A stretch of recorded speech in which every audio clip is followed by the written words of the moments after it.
Shout out to Mikey Malik for including us in this. Thank you for doing it. Martin, I've known him for, I don't know how long, Martin, maybe like 10 years since I was probably more than 10 years. I was about 17, 18 years old. So with the, the Black Eyed Peas and Martin's whole empire with Cherry Tree, yeah. The tours that we did with like LMFAO and Far East Movement. I mean, that's been a whole journey. So Martin's the guy, and still a mentor to this day. Definitely someone I go to for advice. So I'm really grateful. And Martin's also one of the nicest human beings I've ever met. Sure. Hey, Robin, nice to see you, man. Hey, buddy, how are you? You look great. You have one of the best voices, man. I'm, I've been in admirer ears for a long time since we hung out in my office back in the day. Thank you.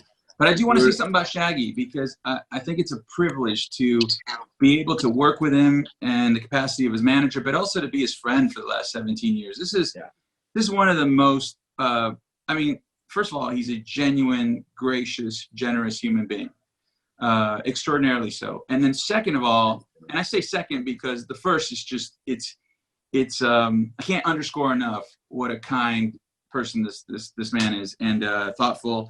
And I've been lucky to be his friend this long. But second of all, he is mad talented, you guys. This is somebody who wrote all those hits we know and love that formed the soundtrack of our decades.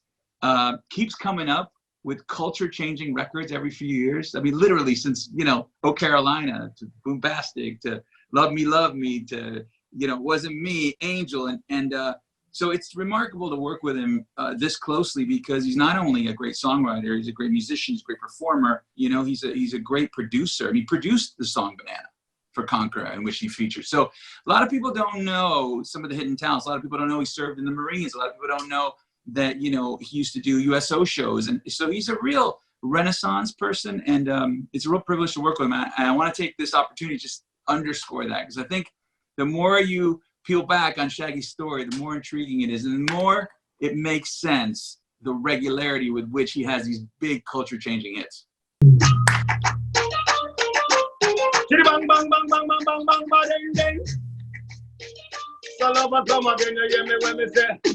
Girls from near and far a request me banana. Me a the girl them banana farmer. The whole of them a request me banana. They like come and them no want go home. Give them one time, 2 time, them want more. They like come and them no want go home. Give them 3 times, sometime them want 4.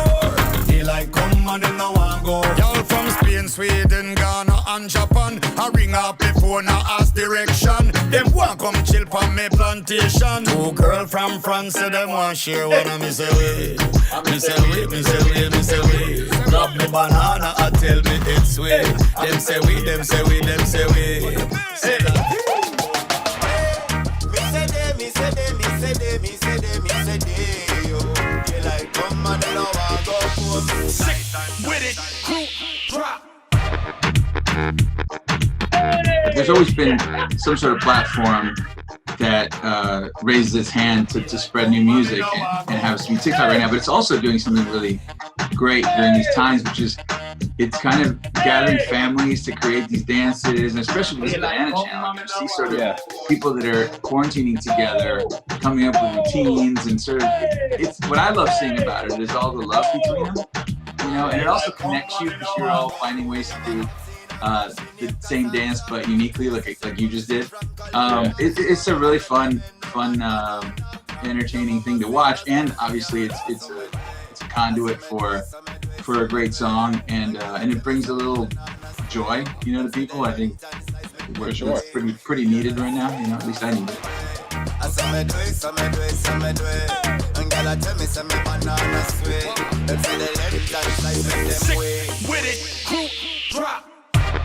I mean, do you think, while you were saying that, I was just thinking I was thinking about LMFAO and Party Rock Anthem, and obviously the last Drake song and all that. Like, do you think that's kind of part of the formula, is a song that's catchy and a dance attached to it, or how do you feel about that? Well, the formula, that's always such a hard thing to talk about because everything is different. The climate's different, musical tastes are different, the environment's different, the distribution means can be different. So everything, what I love about the music business is constantly changing, it's dynamic, and everything's a snowflake. Every single artist, every single song is a different case. But with this one and with Party Rock Anthem, I think it's based on a fantastic song. For sure, but I guess the point I was trying to make before was that, you know, I guess there isn't really a formula, but there definitely is a bit of a cherry tree touch to what's happening now. You obviously know what you're doing, Martin. I guess if there's a thread across the Cherry Tree projects, it's, as I mentioned earlier, you know, we really look for an artist with a distinct point of view, coming from a real community culture, with a great song, a great voice leading that song, you know, and that's about it. Other than that, we're genre agnostic, you know.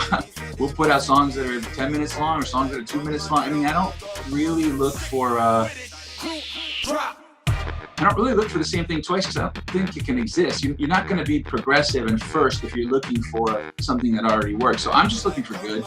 I know that's kind of a very nebulous answer, but if it moves my radar, my meter, I just get excited about it and I go. And it's usually, it takes on different shapes and sizes and colors and sounds, and it keeps the days really interesting.